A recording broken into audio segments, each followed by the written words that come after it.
In a world where humans have vanished, the land is ruled by mythical creatures and monsters. Humans remain only as stories passed down through legend, or as prey if one is ever found alive. Deep within a forest, a lone monster lives quietly, far from conflict. That calm ends when he hears the cry of a human child echoing through the trees. He goes toward the sound, finds her, and decides to protect her, intending to return her to her people. He gives her the name Somali. On the road to the first city, Somali reveals her fondness for small creatures. When she wanders off, the golem reminds her that he told her not to leave his side. She explains that she was chasing a beautiful butterfly, but it escaped. He warns her again to stay close for the rest of the journey. She agrees, though not entirely seriously, and laughs. When they finally reach the city, she is clearly pleased to see a new place. As they enter, Somali looks around in wonder and tells the golem that this city is bigger than the others. He agrees, then explains that larger cities carry greater dangers, and again tells her not to move away from him. She agrees, then admits she is hungry. They enter a restaurant. After tasting the food, she enjoys it and offers some to him. He tells her that he does not eat, and that oxygen, water, and sunlight are all he needs to survive. A worker approaches and asks if he is truly a golem. He answers that he is, and that the girl with him is his daughter. The others react with surprise. One remarks that golems were believed to never leave the forest. Another asks what race the child belongs to. The golem answers that she is a minotaur. The man looks closer and asks how he failed to notice her horns. The worker then asks what their purpose is in the city. The golem replies that they are traveling in search of humans. The question draws attention, and someone asks if anyone there has ever met humans. Another answers that humans have not been seen for a long time, though they once made a fine meal. Someone else asks what happened to them. The worker explains that monsters and humans once lived in distant regions, unaware of each other, until contact was made. At first there was curiosity, but humans began to mock their appearances, questioning why they looked like beasts with horns, scales, and different forms, calling them ugly. Conflict followed, and though humans were weaker, they were the ones who declared war. They were defeated quickly, and afterward the world became peaceful without them. Another voice adds that survivors were hunted and kept as pets. When the conversation ends, the golem stands to leave. Someone asks where they plan to stay for the night. He answers that anywhere in the city will do. The group reacts with concern, warning him that it is dangerous, especially with a child, and that he should stay at a hotel. Before he can refuse, Somali says she wants to sleep in a hotel, and he agrees. At the hotel, Somali is delighted by the idea of sleeping on a real bed and begins to explore the room. He asks what she is doing. She replies that she is enjoying herself and asks if he is not doing the same. He answers that a golem does not experience emotions. While playing, she accidentally breaks one of her horns, revealing it to be artificial. He begins repairing it,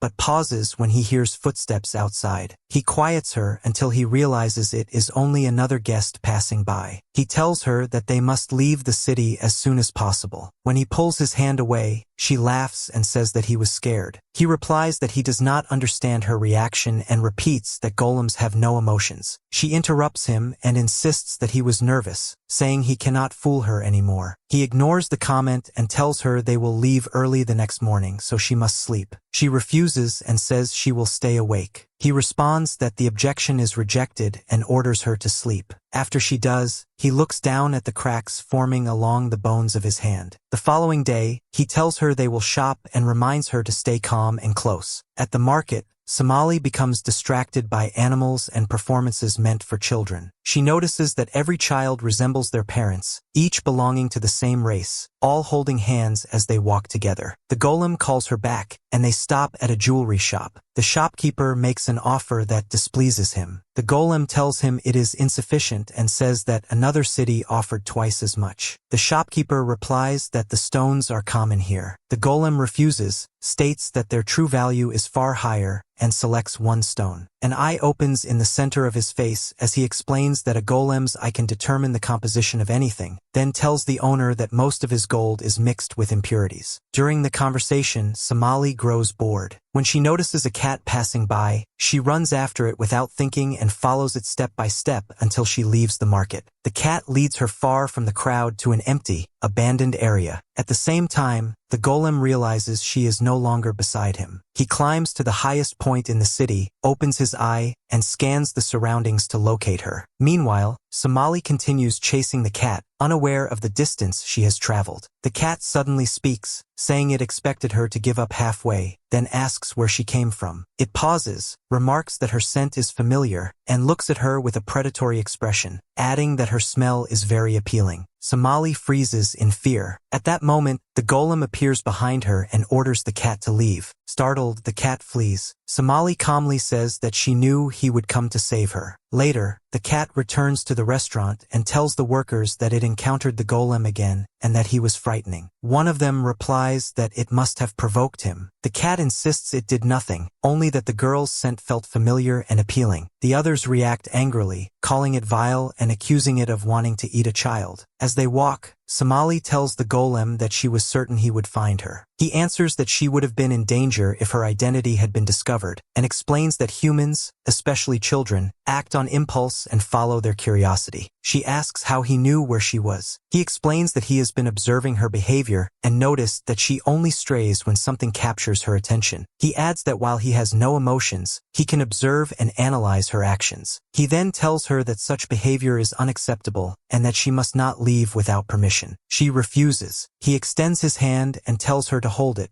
explaining that he saw parents doing the same with their children in the city. She takes his hand, pleased, even though it means losing some freedom. They resume their journey toward another city, and partway through the road they set up camp, where Somali falls asleep. The next morning, she wakes early and catches fish while the golem starts a fire by striking stones together. She asks him to teach her how to do it, but he refuses, saying she is still too young, and instead asks her to gather herbs from the forest. As she searches among the trees, an unseen presence watches them from a distance. After she returns with the herbs, they eat together. Somali enjoys the meal and tells him that it makes her sad he cannot eat, saying that never tasting food must be a difficult life. He responds that her words are exaggerated and that he does not feel sadness at all. Their meal is interrupted by the sound of small rabbits nearby. When Somali sees them, she brightens and wants to play. The golem speaks gently, telling the rabbits to come closer and not be afraid. As Somali plays with them, he asks if there is a city nearby. One rabbit answers that beyond the forest lies the nearest city. Somali is surprised that he can speak to animals. He explains that this ability allows him to maintain order in the forest. Somali notices one rabbit nibbling at her food and runs after it, shouting, but she slips and falls. The golem asks if she is all right. She answers that she is fine and feels nothing, though blood is visible on her leg. He tries to treat the wound, but it is deep and his medical supplies are depleted. Somali then admits that her leg hurts badly. A voice nearby asks if they need medicine. The golem replies that the speaker must be the one hiding and identifies him as an Oli by appearance. The stranger confirms this, introducing himself as Shazuno, a dwarf of the Oli, and says it is his first time seeing a golem. After examining Somali's leg, he says the wound is somewhat deep but not dangerous. He produces medicine made from natural ingredients and explains that it can heal her, but proper tools are needed, inviting them to his home. The golem thanks him, and Shazuno replies that he is glad to meet a golem. Shazuno leads them to his house. Upon arrival, the golem asks why he lives in the forest. Shazuno explains that traveling back and forth from the city for herbs was difficult, so he chose to live closer to his work. When they open the door, they are met by shouting and vegetables being thrown, with someone complaining about neglected duties and lateness. The man freezes when he sees guests. Shazuno calmly remarks that this is no way to treat customers, calling him Yabashira. They sit down, and Shazuno treats Somali's wound, then asks her to stand and move. She does so and is amazed at how quickly it healed. Shazuno says it is nothing special. Somali asks if he is a child like her. The golem explains that Oli dwarfs remain small even as they age. Shazuno adds that while they are not as strong as ordinary Oli, they are more intelligent. A pleasant smell fills the room, drawing Somali toward the kitchen, where Yabashira is cooking. He serves the food and apologizes for the earlier misunderstanding. Somali eats and asks if he prepared it alone, praising his skill and saying the food is excellent. The golem interrupts by noting that the house itself is in poor condition. Yabashira replies that this is because Shazuno avoids his duties. Shazuno argues back that Yabashira is his assistant and should handle it.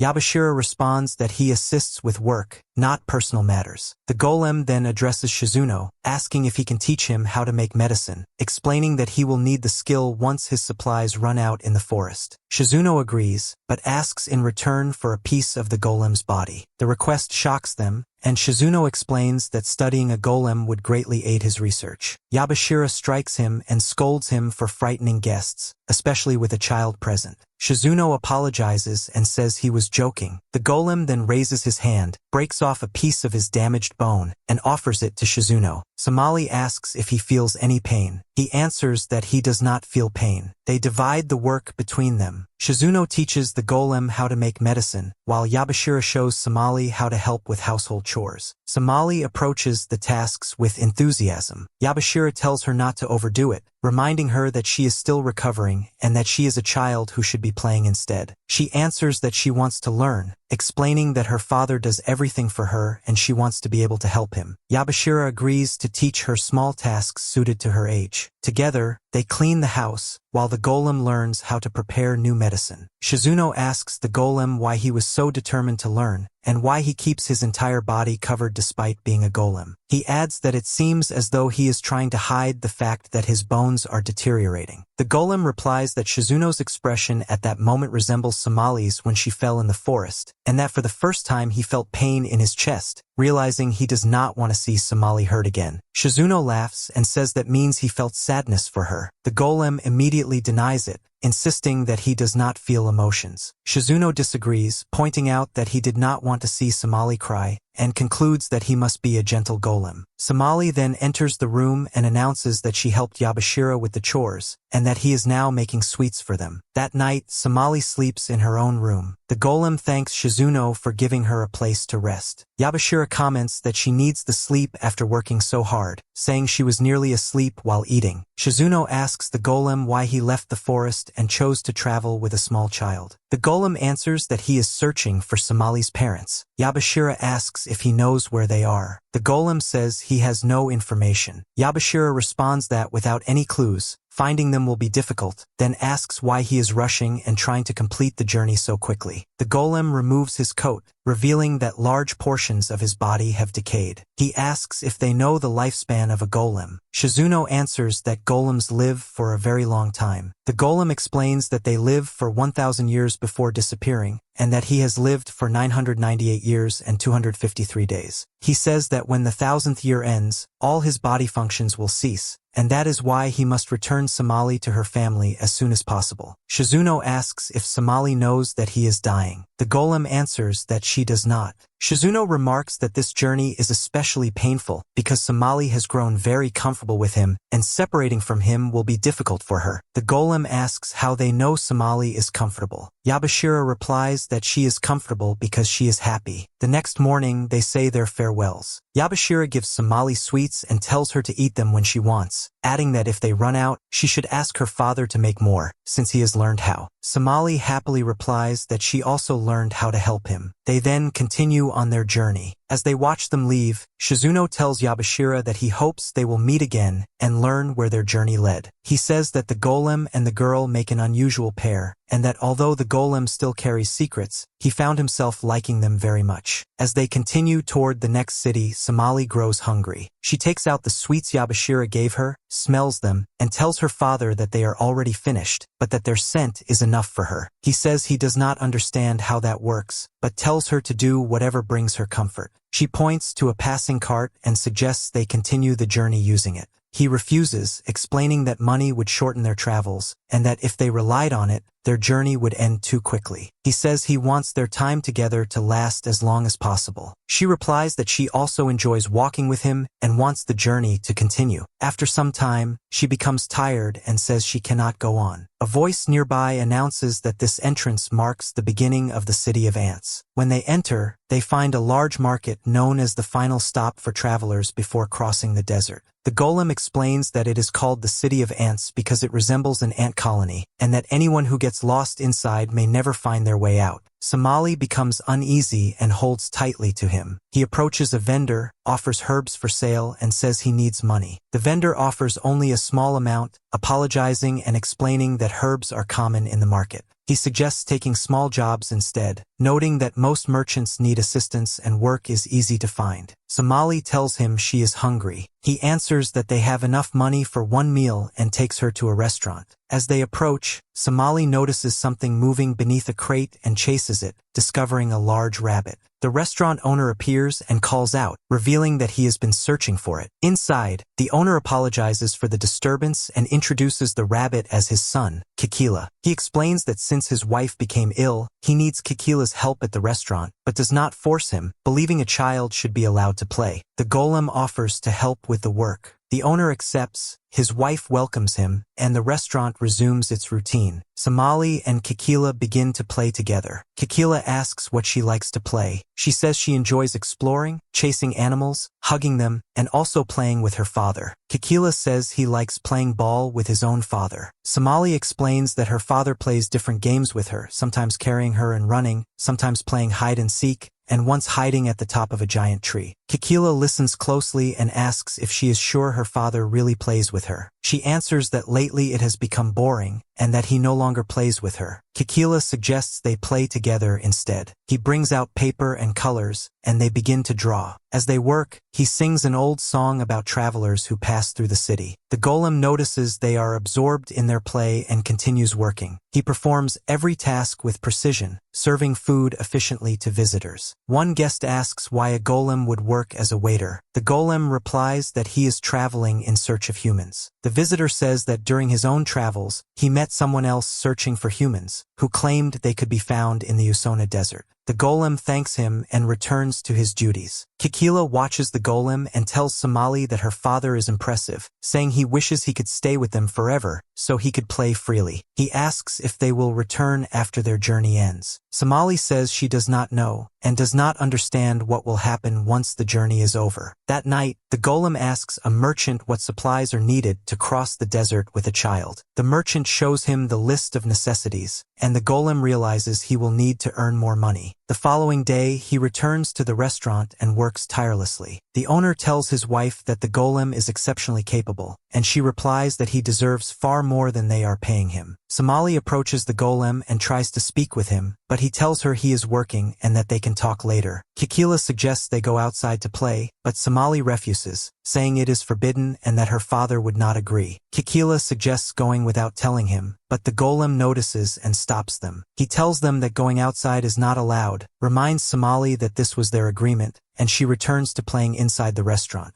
The owner asks Somali and Kikila to go to the market to buy supplies. The golem immediately refuses, saying Somali is not allowed to go out, and that he will not let her move away from him. Kikila becomes upset and insists that he will protect her and defend her if anything happens, asking him to let her come along. After a pause, the golem agrees, but tells Somali that she must return before sunset. The owner asks why he is always so worried about her. The golem explains that Somali knows no one except him, and that this is the first time she has made friends. Throughout their journey, she has only interacted with him, and while there is no harm in letting her try, he remains cautious. At the market, Kikila buys Somali his favorite cake. She tastes it, says it is delicious, then begins to cry. Kikila asks why she is crying. She explains that her father is trying to earn money to finish the journey quickly, and that when it ends he will surely leave her, but she wants to stay with him. Kikila tells her he knows a solution. He explains that beneath the city grow Yuzami flowers, and that legend says if someone brings one back alive, it will grant a wish. Somali brightens and tells him he is very kind. A one-eyed figure with a frightening appearance watches them from afar, unnoticed. Kikila leads Somali to an underground passage, telling her that the area is forbidden to children, but that he knows a secret route where he and his friends play. Somali asks why children are not allowed to go down there. He explains that the underground world is different from above, and is home to creatures that live below the surface. They arrive at a beautiful area filled with glowing plants and floating lights, and Kikila urges her to keep going. She asks what the floating lights are, and he explains that they are a type of fungus that glows to attract insects and feed on them. As they move deeper, they encounter many creatures, some calm and others dangerous. Somali watches with excitement. Kikila then asks about her relationship with the golem, wondering why she calls him her father when they are clearly different, a golem and a minotaur. Somali answers simply that she calls him dad because he protects her when she is in danger, holds her hand when she wanders off, counts the stars for her when she cannot sleep, and is always there when she needs him. She says that makes him her guardian. A swarm of glowing butterflies passes overhead. Kikila tells her to follow them, explaining that they feed on Yuzami nectar and will lead them to the flowers. Somali runs ahead, used to chasing butterflies through the forest. When they arrive, Kikila is struck by the beauty of the flowers. Somali tells him they must find the largest one. She chooses one, carefully digs around its roots to keep it alive, and speaks softly to it, wishing to stay with her father forever. Suddenly, a massive mushroom nearby stirs and opens its eyes. Kikila shouts a warning. An arrow strikes the creature, driving it away. The shot comes from the one-eyed figure who has been watching them since they entered the underground. At the same time, above the city, the golem begins to feel uneasy about Somali. The golem remains occupied with his work at the restaurant. His worry begins to show as he makes repeated mistakes, drawing the owner's attention. The owner tells him to trust the children, saying that they often know how to take care of themselves. Below, a harsh voice suddenly shouts at Somali and Kikila. Kikila apologizes and calls him master, but the man strikes him and scolds him for coming underground without an adult, reminding him that he has warned him many times. Somali asks Kikila if he knows the frightening man. The man pauses in surprise and asks if he truly looks that scary. Somali grows more frightened and hides behind the rocks. Kikila calms her and introduces her to his master. The man explains that he is part of the group responsible for supervising the underground world. He says they watch over explorers who venture below and keep troublesome children like Kikila in check. Kikila argues that he often manages to sneak past him anyway. The master strikes him again and tells him that this place is not meant for play. They notice that the flower Somali is holding has begun to wilt. When they ask why, the master digs into the soil and explains that the flowers draw nourishment from glowing roots underground, and once removed, they begin to die. He adds that flowers growing near smaller main trees fade quickly. Kikila asks if a flower taken from a field with a large tree would last longer. The master tells him not to attempt it, warning that the path is extremely dangerous, and says they will return above with him. Somali shouts that she must keep going and fulfill her wish. The master tells her that the underground world is far larger and deeper than she imagines, and that even they have not explored all of it.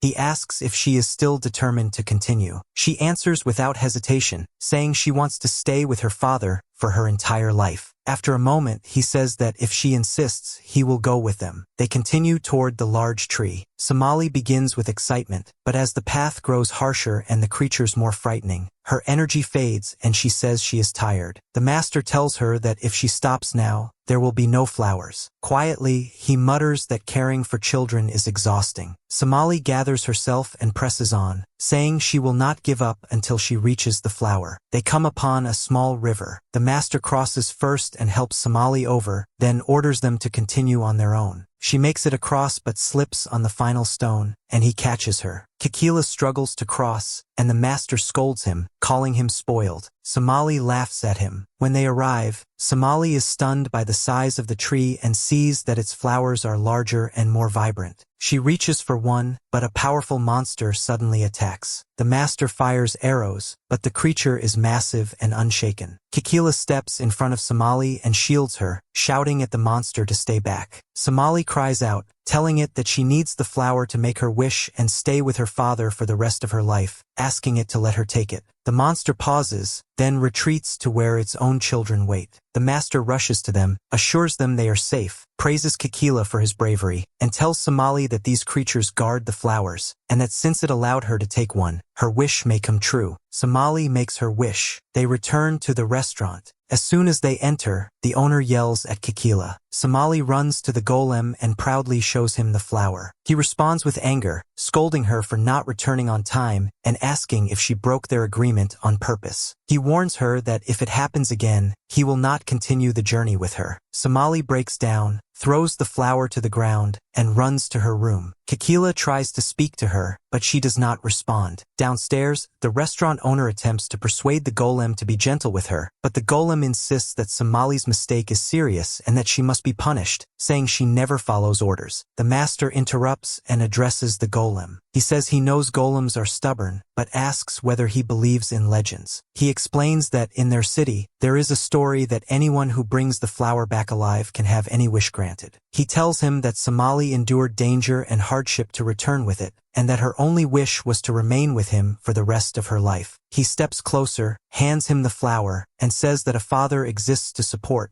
not to frighten, then turns and leaves. Kikila continues trying to speak with Somali, but she gives no response. He enters the room and finds her unconscious, then rushes downstairs to tell them that she is sick. They discover she has a high fever, but there is no suitable medicine available. The restaurant owner suggests that she eat nourishing food to regain her strength. The golem thanks him, returns upstairs, and offers her food, but she refuses, saying she is not hungry. He insists and feeds her himself, telling her that this is not about hunger, but about getting better. She tries, but cannot continue. The golem then puts on his coat and says he will find medicine. The restaurant owner objects, saying that all the shops are closed, but the golem ignores him and leaves. As he walks, he blames himself, thinking that the journey was too long and exhausting for a child, that the emotional strain had been heavy, and that she had shown signs of distress that he failed to notice. He realizes that the burden he placed on her was too great. He reaches a merchant and asks him to prepare medicine. The merchant asks which race the medicine is for. Unable to say it is for a human, the golem replies that it is for any race. The merchant hesitates, saying such medicine is very expensive and that specifying the clan would make it easier. The golem places all his money on the counter and says he wants the most expensive medicine. When he returns to the restaurant, Somali drinks the medicine. He stays beside her, speaking gently until she finishes it and falls asleep. The next day, the restaurant owner visits their room and asks about her condition. The golem replies that she is improving, but admits that he is responsible for what happened, saying he failed to notice the pressure she was under throughout the journey. He apologizes to the owner, saying he caused them trouble. The owner tells him not to blame himself, explaining that he simply cares deeply for her. He adds that there is no such thing as a perfect father, that mistakes are unavoidable, and that even he sometimes loses his temper with Kikila, but always returns to apologize and show his affection. When Somali wakes up, the golem asks how she feels. She says she feels a little better, though the medicine tastes unpleasant. He replies that effective medicine always does, then explains that their journey will be delayed and that he will continue working there longer, because traveling through the desert will require more money. Somali feels responsible and asks if this is because of her. He tells her that her health matters more than anything else, that money can be earned, but she cannot be replaced. Somali begins to cry, hugs him, and apologizes for being late, for worrying him, and for not obeying him. He apologizes as well, saying he should not have shouted at her. She asks him to promise that he will stay with her forever, even after their journey ends. He promises to stay with her, and she smiles. The golem steps outside, opens the restaurant, and hears the master's voice. He says that he never expected to see a golem in the city, but that in his travels he has encountered many golems nearing the end of their lives. He adds that the girl wished for him to remain with her until the end, and tells him he hopes he will not betray that wish. Days pass as the golem continues to work, until the time comes for them to resume their journey. They say farewell to the restaurant owner and his family. Kikila is deeply saddened by their departure. Somali promises him that they will return, saying her father promised they would continue their journey together and surely visit again. When the golem tells her the cart is ready, she says goodbye to Kikila, and they set off. As they cross the desert, Somali complains about the intense heat. She says traveling by cart is comfortable, but the air feels unpleasant. The golem shields her from the sun as much as he can and tells her to drink plenty of water so she does not become exhausted. He promises that once they reach a village, the first thing she will do is rest. They arrive at a village called Volcano. The golem gets her some juice, and after drinking it, she says she feels as though she has returned from death after the desert heat, then adds that she is hungry. They enter the first restaurant they find. The owners welcome them warmly and offer them a drink that represents the village. The golem asks what the drink is. The worker explains that their village receives many travelers, and that once a group rested there and drank this juice, then crossed the desert without losing anyone. Since then, visitors believed the drink to be lucky, and it became a tradition to offer it to all guests. She then tells Somali that they also have ice cream for children. Somali immediately asks the golem to get her some. They hear a girl named Ozuai asking for ice cream at the same time. Somali protests, asking why she is copying her. Ozuai denies it.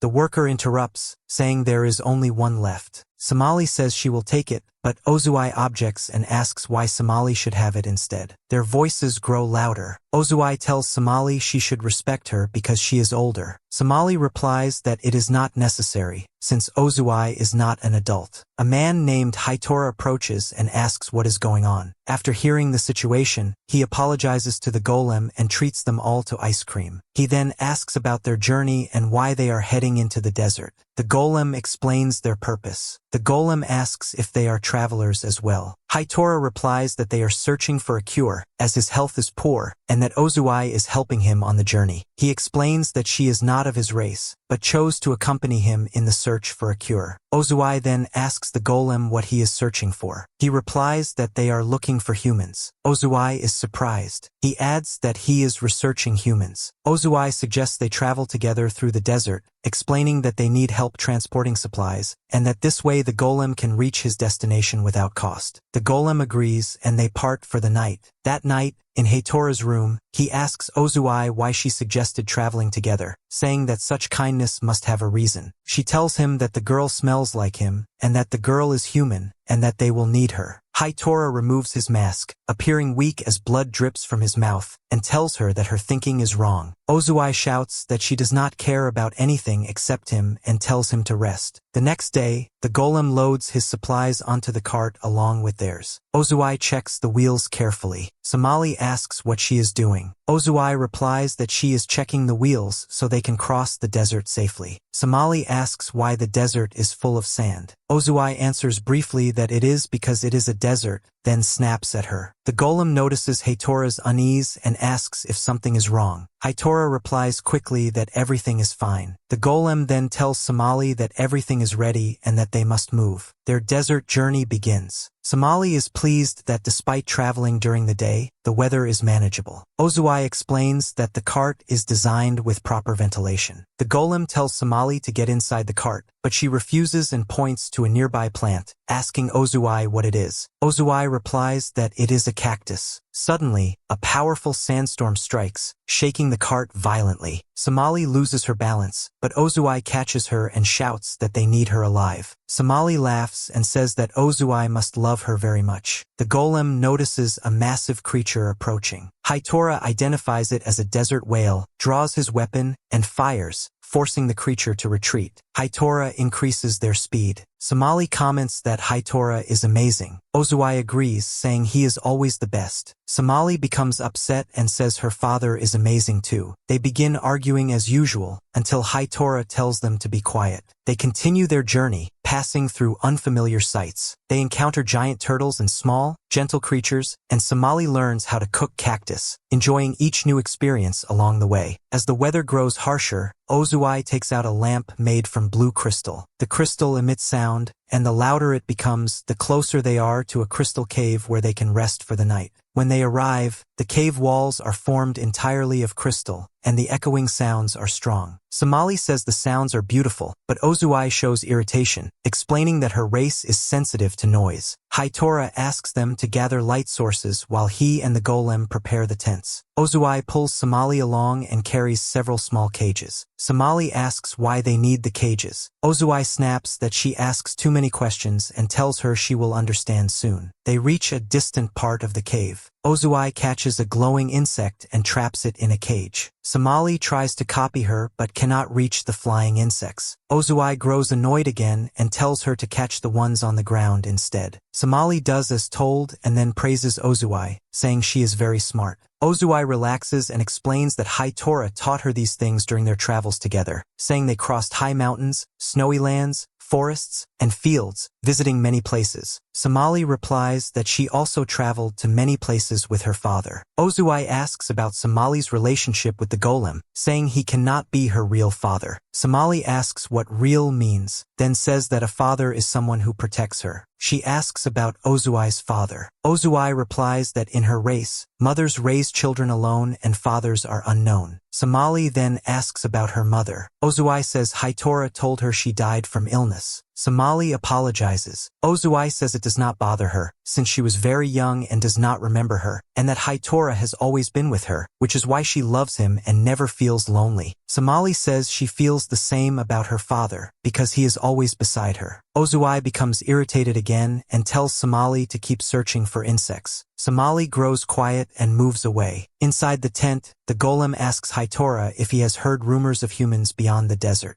Hitora says no, then asks if the golem's research on humans is connected to Somali. The golem replies that it is complicated and cannot be discussed. Somali suddenly appears and announces that she collected the most glowing insects. Hitora anxiously calls for Ozuai, but she answers calmly and tells him to rest. Somali asks if she can help with anything else. Ozuai tells her to come gather water. Somali agrees. The golem warns her not to go near the river. As they leave, Hitora suddenly collapses, coughing blood again. The golem asks if he is all right. Hitora looks at him and asks directly if Somali is human. The golem reacts with surprise and asks how he knows. Hitora removes his mask and says that he is also human, and that Ozuai is searching for a cure for him. He says they must stop Ozuai. At the river, Somali notices the path is different and tells Ozuai this is not the way they came. Ozuai looks at her with a cold expression, then suddenly attacks, restraining her. Somali screams, saying she is scared and that her hand hurts, begging her to stop. Ozuai apologizes quietly and says that Somali's blood will save Hitora and that she has no choice but to kill her. The golem and Hitora rush after Somali. As they move, Hitora explains that he and Ozuai have traveled for a long time searching for a cure, without success. During one journey, they met a seer who told him that his blood was corrupted, and that the only solution was new blood. He says Ozuai must have remembered those words when she realized Somali was human, and that this is why she is trying to kill her. By the river, Somali screams loudly. The sound forces Ozuai to retreat, as her race is highly sensitive to noise. Somali runs, crying out for the golem and saying she must escape and return to her father. Ozuai spreads her wings, takes flight, and catches her again. As Ozuai holds her, Somali struggles and screams once more. Ozuai's grip loosens, and Somali slips from her hands and falls into the river. Ozuai panics, dives in after her, and pulls her back to the surface. Once they are safe, Ozuai apologizes and explains that Hitora is sick and human like Somali. She says she searched everywhere for a cure, but they know nothing about human medicine, and his condition worsens each day. She admits that she believed drinking human blood might save him. The golem's voice echoes as he calls Somali's name. Somali breaks free and runs to him, hugging him tightly. He asks if she is all right.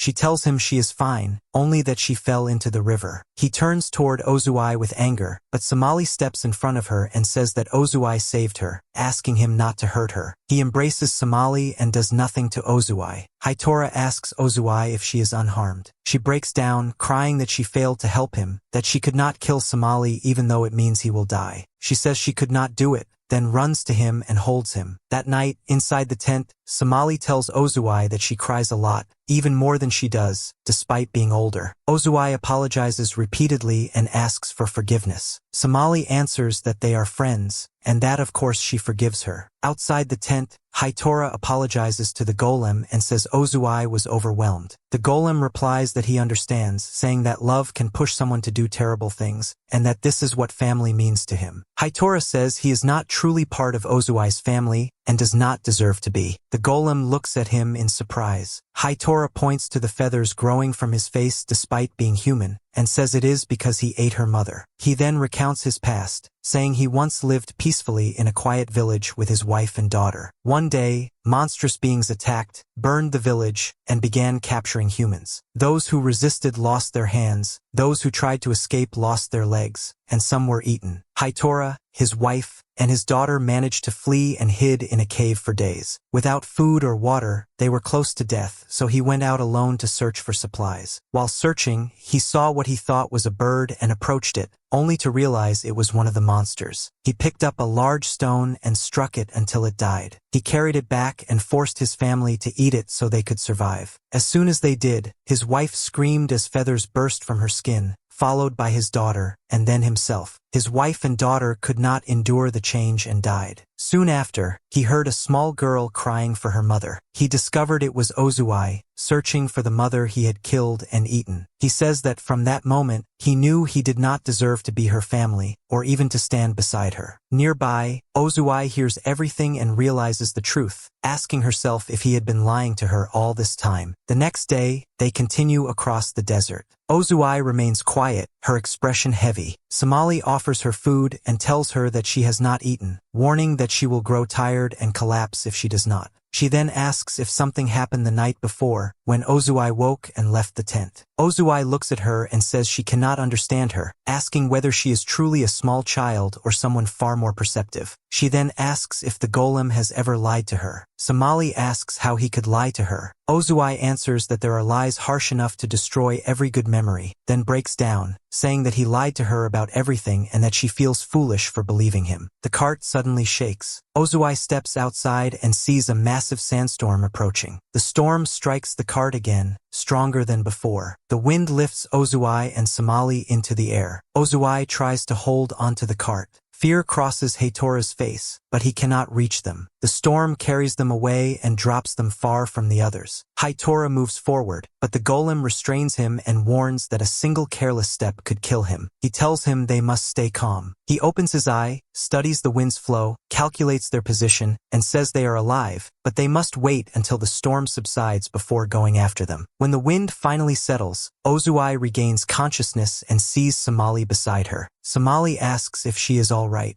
Ozui answers quietly that she is, then falls silent. Somali tells her that love is not a lie, that he loves her even if he was afraid, and that they love them too, so they must accept that fear comes with care. Not far away, the golem and Haitora arrive near their location. The golem explains that by tracking the wind, he determined they would be here. Haitora speaks with unease, saying he believes Ozui heard everything the night before, and that he lied to her for too long. He asks whether she can forgive him and whether things can return to what they were. The golem tells him that this is the moment to face his mistakes, to acknowledge his past, and to explain everything to her without deception, even if the truth is painful. The golem suddenly stops. Haitora asks what happened. He answers that a bird is pursuing Somali and Ozui. They rush toward the sound and find a massive bird circling above them. Haitora says they must stay calm, because the creature could kill them all. The golem says he will act as bait to draw the bird away while Haitora rescues the girls. He explains that even if the bird attacks him, his body can endure it,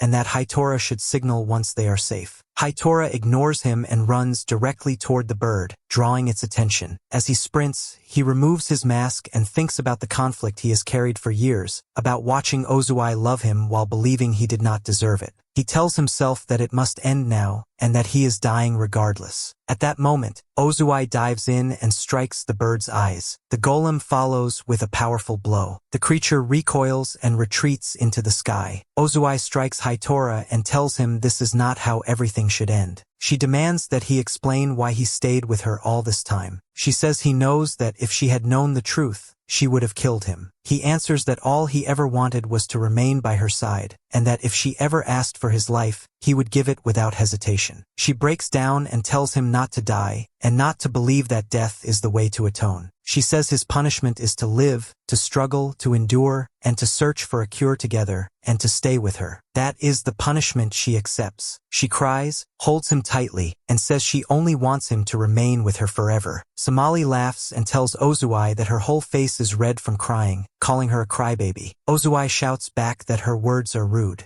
Haitora tells Ozui that he promises she will not cry again. She replies dryly that it will take a great deal of effort. They resume their journey, and inside the cart the two girls argue over food as usual. The golem tells Hitora they have traveled far and should rest, so they stop and set up their tents. That night, Somali asks Ozui what happened to humans and why they are not spread across the world like other races. Ozui says she does not know, suggesting it may be due to war and other reasons. Somali asks what those other reasons are. Ozui answers that she has no clear information, only that humans are weaker than most creatures, then asks why Somali is asking. Somali quietly replies that she is human, yet knows nothing about humans. Outside the tent, the golem reflects on the promise he made to stay with Somali forever. He feels his body weakening and wonders what he will do. Hitora approaches and asks if he may sit with him. He thanks the golem for what he did earlier and says that he regained the will to continue living with Ozui until the end. He admits that for a long time he was waiting for death, but now he hopes to live long enough to see Ozui grow older. He laughs softly and tells the golem that he envies him, believing he will stay with Somali forever. The golem answers that he cannot stay with her forever. He explains that golems have fixed lifespans, and that he has only 301 days left before his functions cease. He says that is why he spends each day trying to return Somali to humans before that time comes. Hitora asks if he knows where her people are. The golem says he does not.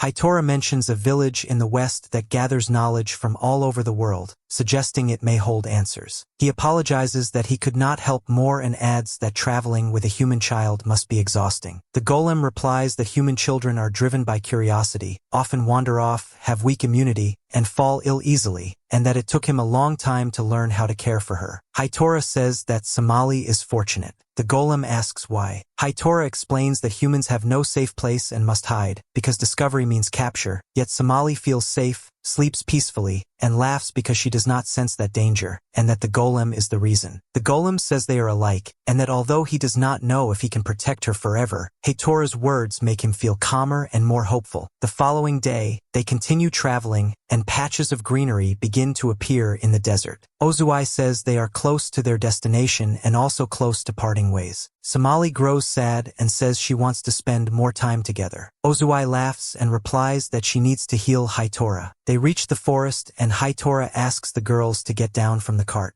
As soon as they do, Somali cries and hugs Ozui in farewell. Hitora says goodbye to the golem and tells him to follow the river to reach the city. They part ways, and a new journey begins for Somali and the golem. They walk through the forest for a long time until they meet a man with a boat. The golem asks him to take them to the nearest city, and the man agrees. After a short trip, they arrive at the first city beyond the forest, known as the Witch's Village. The city is unlike any they have seen before, advanced and filled with light, with witches flying through the air. The witches welcome Somali warmly, offering her food, juice, and sweets, filling her with excitement. The golem reminds her not to forget their purpose, saying they are there to gather information. One of the witches points to a large structure and tells them that it is the World Information Center. She offers to give them a tour. When they enter the library, they are overwhelmed by the sheer number of books. As usual, Somali wanders off toward what interests her most and heads straight for the cooking section. The librarian, Hazel, welcomes them and asks how she can help. The golem explains that they are searching for information about humans and where they might be found. Hazel retrieves a book index and begins searching, saying that there is a special book dedicated to humans. Somali becomes excited and says she wants to read it all. Hazel smiles and suggests they go find it together. As they walk, Hazel explains that the library was built by witches, and that witches are divided into roles. Some travel the world collecting books, others manage and organize the collection, and others protect the library from outside threats. Knowledge is offered freely, while medicine and food are used for trade. They arrive at the location where the book should be, but it is missing. Hazel confirms that it has not been borrowed. The golem asks if that means it was lost. Hazel replies that it must still be in the library, but mentions that her sister has a habit of keeping certain books aside. They head upstairs and meet Praline, Hazel's sister, who is startled when she sees the golem and asks how he came to the village. Hazel cuts her off and demands help finding the human's book. Praline recalls that it is an old book marked with a blue illustration. They search the shelves and Somali is the first to spot it.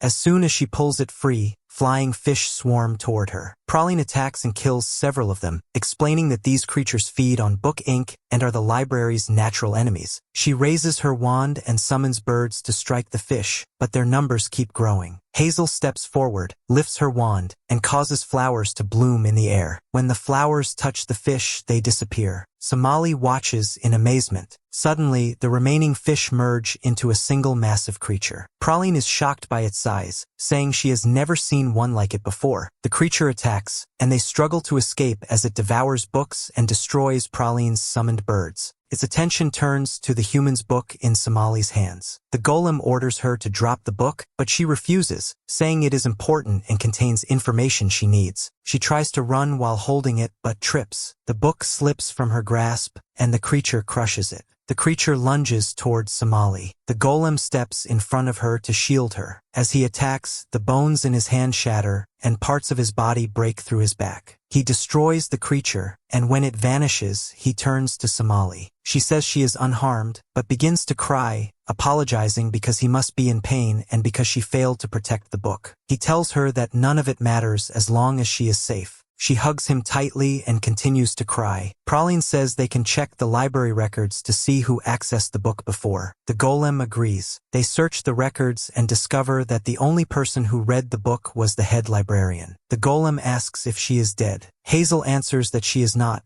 explaining that witches live around 150 years, and those of higher rank live even longer, but that her health is extremely poor, and they cannot help further. Praline asks why he needs the book. Before he can respond, Somali hugs Praline and begs her to help. Praline pauses, then opens a drawer and takes out a book. She tells them it is her personal copy, containing a map of the library, and that it will lead them to the chief librarian. She adds that Somali now owes her a favor, and laughs. The golem and Somali descend beneath the library and follow the map. Suddenly, small flying creatures appear and sound a loud alarm, announcing the presence of intruders. Witches throughout the library begin rushing toward the disturbance. The golem attempts to escape with Somali and reaches a dead end at a river. He tells Somali to take a deep breath, then jumps into the water with her. Beneath the surface, a voice guides them through hidden passages. When they emerge, they find themselves at the residence of the library chief, but witches block their path. The voice speaks again, ordering them to be allowed inside. It is the voice of the chief librarian. Inside, they meet an extremely old witch. She apologizes for her appearance and says she is pleased to meet travelers, explaining that it has been a long time since she last received visitors. She asks how she may help them. The golem tells her they are searching for information contained in the book about humans. She says that perhaps nature itself guided them to her, or perhaps it is a form of punishment, because she was the one who wrote that book, and afterward became the cause of humanity's destruction. She begins her story, saying that when she was young, she was traveling back to her city when strong winds overcame her broom. She fell and lost consciousness. When she awoke, she found herself in the home of unfamiliar people who treated her kindly. Among them was a golem named Haresu, who lived with them as one of their own. When she asked how such different beings could live together peacefully, they grew uneasy and asked what she meant, saying they were all human. Fear took hold of her, and she could not answer. Haresu stepped forward and confirmed that she was human as well, and their suspicion faded. Afterward, she asked Haresu why he had lied. He told her that humans fear anything different, and that if they knew she was not human, they would kill her, but that he would protect her until she returned safely. She says he treated her with great kindness. She remained with the humans for some time. They treated her like their own child and gave her sweets. She grew attached to them, especially a girl named Mia, who felt like a younger sister to her, and with whom she spent her days playing. She stayed until she fully recovered. Once she recovered, she knew she had to return home. The thought troubled her because she had grown attached to the humans and considered telling them the truth, that she was a witch. Before she could decide, bells rang through the village. She discovered they had captured one of her kind, a great dragon. Children and adults alike hurled stones at it and stabbed it with swords. She wanted to intervene, but fear held her back, knowing they would kill her as well. She planned to escape the next morning, but before dawn the villagers began searching for her. Mia found her hiding place and asked her to come home. She hesitated, afraid that if they learned she was a witch, she would die. She refused to return and asked Mia if she would still be her friend if she were a monster. Mia answered simply that they do not befriend monsters. At that moment, a violent windstorm struck. Mia slipped from the mountainside and clung desperately to a branch. The villagers tried to save her but failed. The witch held herself back, knowing that revealing her power would condemn her, but Mia was about to fall. She summoned her broom, flew, and saved her. Instead of gratitude, the villagers called her ugly, a liar, and a monster, and demanded her death. The golem stepped forward and told them to spare her in exchange for Mia's life. That was how she escaped the village. The farewell between her and Mia was painful. Though frightened of her, Mia cried as they parted. In that moment, she understood that humans and others could not yet live together. Many years passed, and she eventually became the chief of the library. She decided to write Haraisu's book, the book about humans. After it was completed, humans were attacked and destroyed, and she believed herself responsible. Somali trembles and asks the golem if all humans like her were killed. The golem tells her this is only coincidence, because no one ever read the book. The witch asks Somali to come closer, takes her hand, and notes its warmth. She asks if Somali is afraid of them. Somali answers that she is not afraid, because she has many friends who are not human. The witch says that means there is hope they can live together and care for one another, just as she and Mia once did. She says that bonds are the only way for humans and others to coexist, and expresses her hope that Somali will one day unite them. She then tells the golem that the path to the remaining humans lies beyond the last city, and that their lineage may be found there. She thanks them for coming and says she is glad she was able to speak with a golem and a human once more before her death. Light spills from her body as she turns into countless small butterflies. She wishes them a safe journey and disappears. The butterflies spread throughout the city, and the witches and townspeople quietly bid her farewell. They continue toward the place the witch described. The air grows colder, rain falling steadily from a gray sky. Somali enjoys the rain and plays in the water along the path.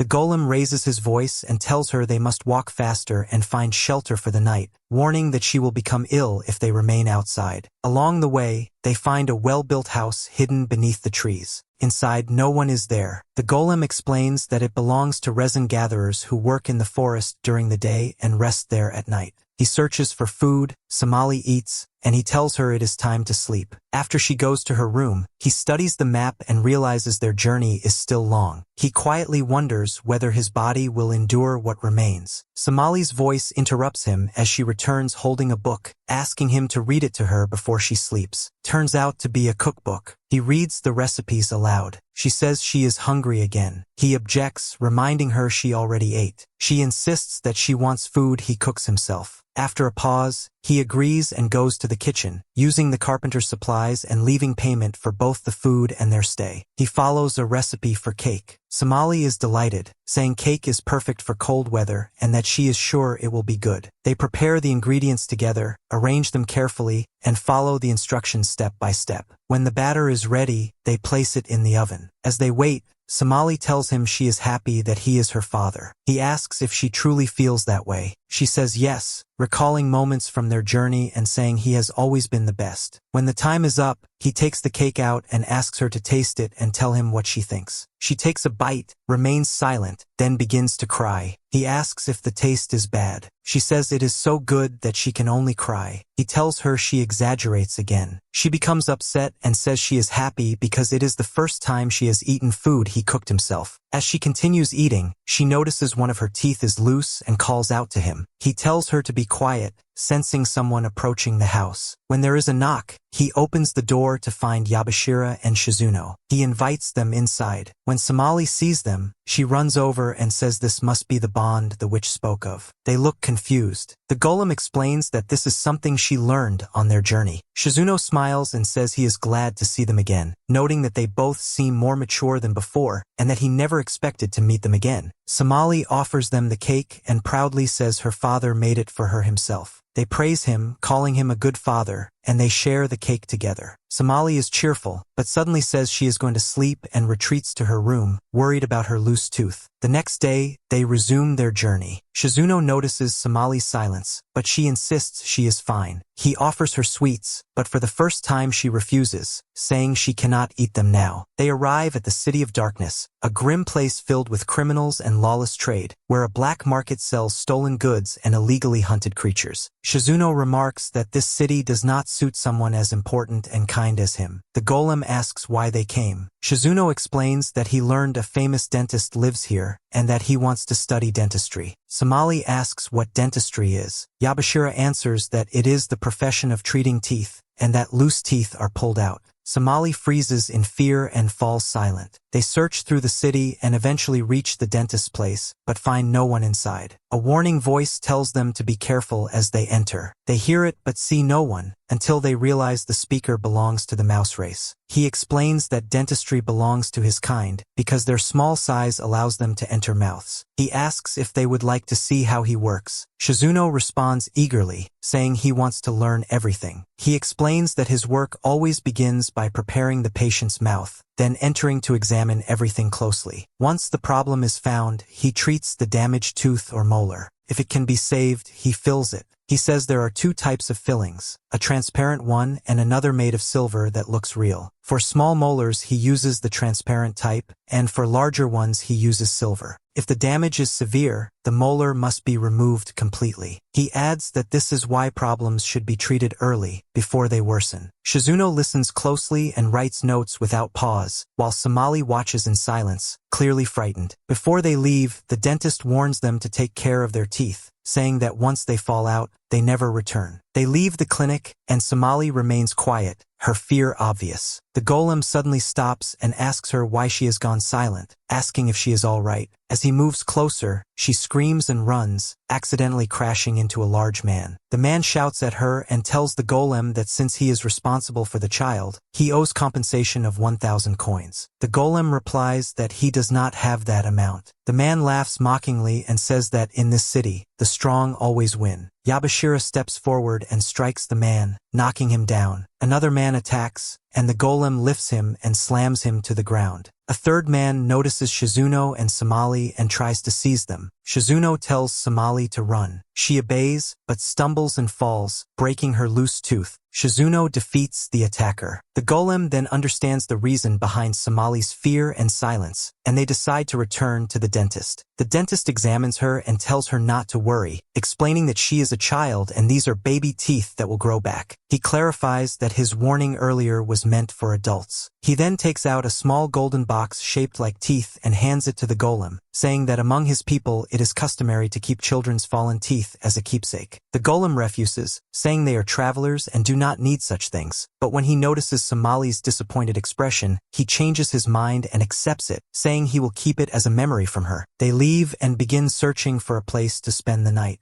On the way, a man stops them and asks if they are the ones who defeated the 3 criminals. Yabashira asks if he wants something from them or if he is looking for another fight. The man laughs and says they are strong, then offers them a place to stay. He explains that the City of Darkness has no safety, especially in winter when snow falls, visibility drops, and crimes increase. He says some visitors even come during winter just to steal. He asks them to act as guards in exchange for staying in his house, which he says is safer and better than any hotel in the city. They accept the offer. When they enter the house, they find it clean, warm, and well kept. As soon as Somali steps inside, the fatigue from the cold weather shows on her face, and snow begins falling outside. The golem tends to her and puts her to bed. Afterward, he steps outside and speaks with Shazuno, who asks him directly if Somali is human. The golem is surprised and asks how long he has known. Shazuno answers that he knew from the beginning, because her blood has a different scent. He then asks why a golem like him would abandon forest protection and become a father to a human child. The golem replies that he has no clear reason, only that the moment he saw her, he understood that he had to protect her. He continues, explaining that while he was guarding the forest as usual, he heard the sounds of destruction. He found a wagon where everyone aboard had been killed, and its cargo was bound humans. The only survivor was Somali. When she saw him, she called him her father and began following him everywhere. He told her to return to her city, warning that the forest was dangerous, but she would not leave his side. He considered abandoning her, knowing she would either starve or be killed by forest creatures, and tried many times to push her away, yet she continued to follow him without hesitation. One day, she showed signs of hunger and exhaustion. He brought her fruit from the forest and told her to eat and leave. After she ate, her expression softened and she smiled. He began asking her questions. Why she was there, whether she had a reason, if she could live in the forest, and where her family was. Each time, she answered that she did not know. When he asked her name, she said she did not know that either. He left her again, but she followed him once more. From then on, he brought her food and water regularly. He later took her to the waterfalls so she could enjoy the water. There, he decided to break the shackles around her hands and neck, knowing the sound would attract predators. When the chains fell away, she told him she was happy and asked if he was lonely. He answered that golems do not feel emotions. She replied that she would stay with him regardless. He continued fishing, and one day when he entered the river, his bones began to crack. Somali screamed and jumped into the water, even though she was only a child, searching for his broken pieces. He pulled her out and explained that this was natural for golems. She cried and begged him not to fall apart or leave her. From that moment, he began to think about what would happen to her after his death, and how she could not survive alone in the forest. He decided to return her to humans and gave her the name Somali, after an animal she loved. Shazuno asks to see how far the damage has progressed. The golem removes his coat and says that most of his outer bones are broken, the inner structure has begun to collapse, and fluid has started leaking from his body. He asks Shazuno to promise that he will care for Somali after his death.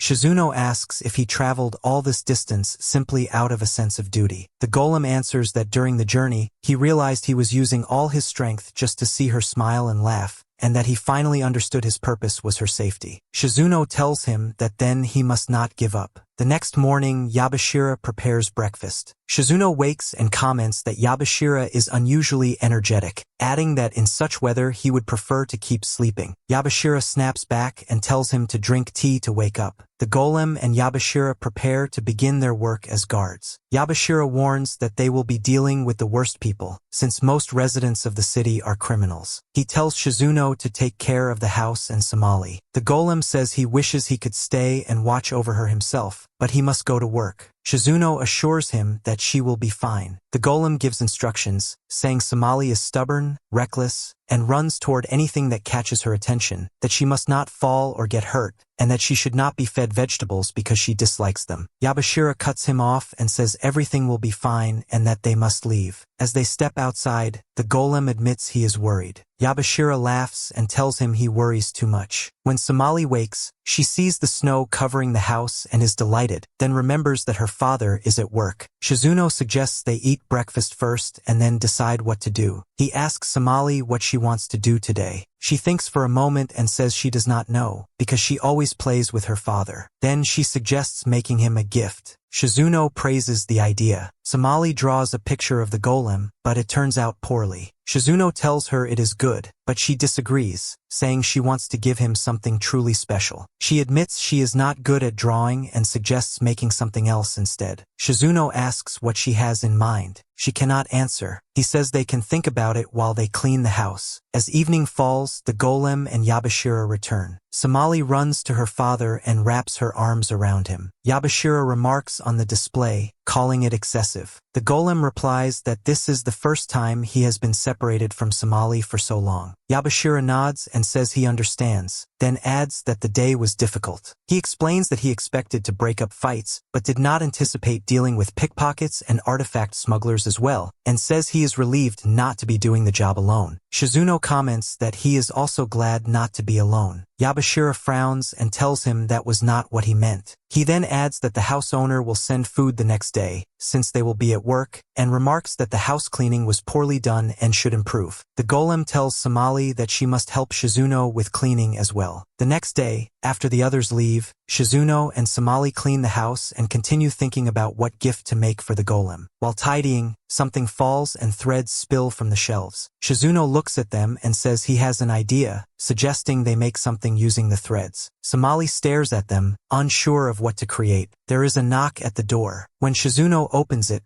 an elderly woman lifts him slightly and asks if he is the child she was told about. He corrects her, saying he is an adult and that she means Somali. She apologizes and introduces herself as Rosa, the wife of the house owner, then hands them the food she brought. Noticing the threads, she asks what they are doing. Shazuno explains that Somali wants to make a gift for her father, but they have not decided what yet. Rosa suggests making lucky bracelets and demonstrates one. Somali admires it, calling it beautiful, but says she cannot make something like that. Rosa smiles and says she will teach her a simpler version, explaining that the most important part is focusing her feelings, so the bond with the person becomes stronger. Somali listens closely and works carefully, threading each part with attention. When she finishes, she smiles with satisfaction and thanks Rosa. Rosa suddenly grows quiet, as if something has occurred to her. Shazuno interrupts and asks her to teach him as well. After showing him, Rosa excuses herself and leaves the house. Once outside, she goes directly to the three criminals and tells them that the girl they encountered in the city is human. Days pass in relative calm. On their final day of work, Yabashira tells the golem that the exhausting job is finally coming to an end. Rosa approaches and asks if they are planning to travel. The golem replies that they will depart for the next city in the morning. Rosa warns him that the main road is dangerous due to criminals and thieves, and offers to guide them along a side path known only to villagers, so that Somali will not be harmed. At home, Somali finishes making a bracelet for the golem. Shazuno examines it and tells her it is beautiful. The golem and Yabashira head out to buy travel supplies. Along the way, the golem pauses in front of a clothing shop. Yabashira asks if he is thinking of buying something for Somali. The golem answers that he is, but cannot decide.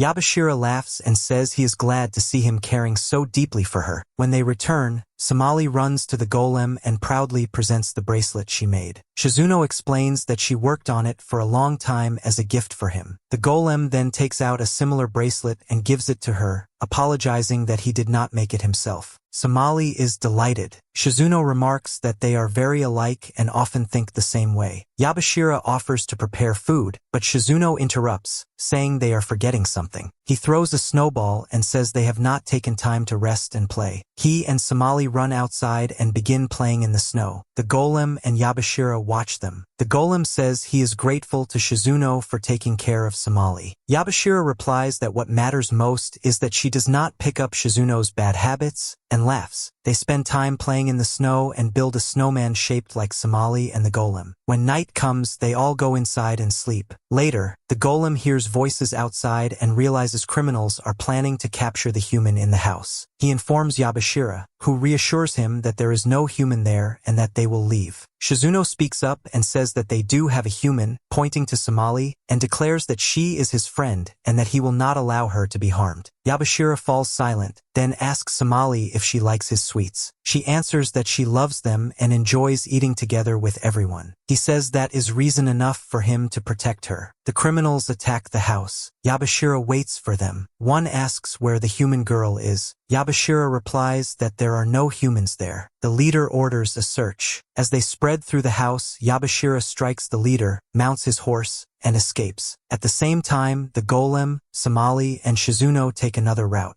Shazuno says the path feels like a maze and hopes they can escape and reunite with Yabashira. Somali says Yabashira is very brave for sacrificing himself to save them, and praises him for his kindness and sweets. She then tells Shazuno that he is wonderful too, and that she enjoys playing with him, calling them her dearest friends. Shazuno's expression changes. The golem asks what is wrong. Shazuno replies that he now understands why the golem loves her, and says that he too is ready to do anything to protect her. They reach the end of an old mine where the path is blocked. The golem senses hunters approaching. Shazuno worries about Yabashira. The golem says these are different hunters, lifts Somali into his arms, and tells them they must escape quickly. They run until they reach a broken bridge. The hunters arrive on horseback. Seeing Somali, they comment that she is small but would make a fine meal. Somali becomes frightened. The golem tells her to hold on tightly. He leaps from the bridge, extends bone structures from his back, braces against both sides, and lands safely on the other side. When they touch ground, Somali tells him he is amazing as always. He answers that they must keep moving, because the hunters will soon follow. They continue forward, and near the end of the path Shazuno asks Somali if she is tired. She answers that she is fine. He reassures her that once they pass the stairs ahead, they will have arrived. At that moment, Rosa appears and says she waited because the map they were given was incorrect. She claims to have a new map and points them toward a different route.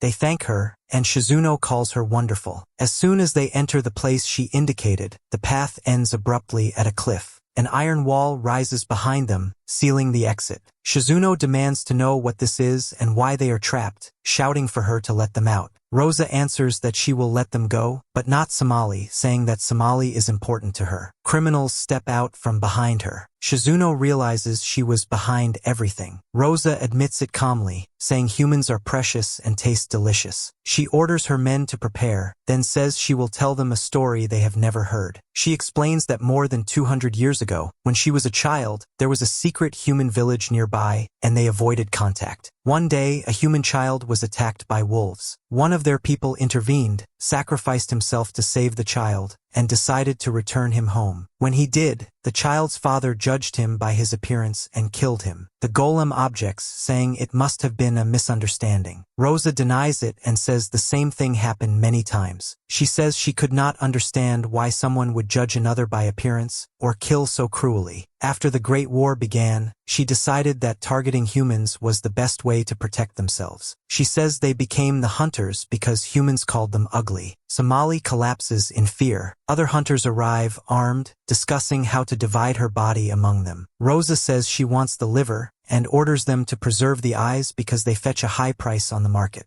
The iron bars lift, and they demand that the golem hand Somali over quietly. He refuses and says there is only one solution, that he will kill them all. As he releases his claws, his arm suddenly shatters, tearing free from his body and falling to the ground. He cannot move. Somali screams for him to get up, crying as she pulls at his clothes, trying to wake him. He realizes that his body is failing and collapsing. The hunters seize Somali, drag her away from him, and bind her hands. The golem suddenly rises again. His eye glows red, embers flare within his chest, and his body expands. Flames burst from him as he attacks one criminal after another, letting out a roar that shakes the mine. The remaining men realize they are facing a true monster and flee. The golem pursues them. Somali trembles in fear, and Shazuno says they must stop him. The golem has lost control. He strikes down the hunters without restraint. He then turns toward Rosa as she pleads for her life. Shazuno tries to intervene, but the golem does not respond. Yabashira rushes in and pulls Rosa away, shouting at the golem that Somali must not see him like this. The golem attacks Yabashira. Somali steps between them. They shout at her to move, warning that he will kill her, but she refuses. She says Papa will not hurt her, that he will only touch her hair like he always does. The golem slows, reaches out, gently brushes her hair, and collapses. They carry him out of the mine. When he regains consciousness, Somali breaks down, screaming and crying. Shazuno and Yabashira hear her and realize he has awakened. Yabashira says that he finally moved again. The golem asks what happened. Yabashira replies that it is better he does not remember. The golem notices Yabashira's wounds and asks if he caused them. Yabashira answers that he probably did, but says the golem's injuries are far worse. The golem apologizes to them, then turns to Somali and says he is sorry if he frightened her. She asks if his arm will grow back. He answers that it will not. She takes the bracelet she made and places it on his remaining arm. After he recovers enough to move, they decide to continue their journey. The golem is slower and noticeably weaker. At night,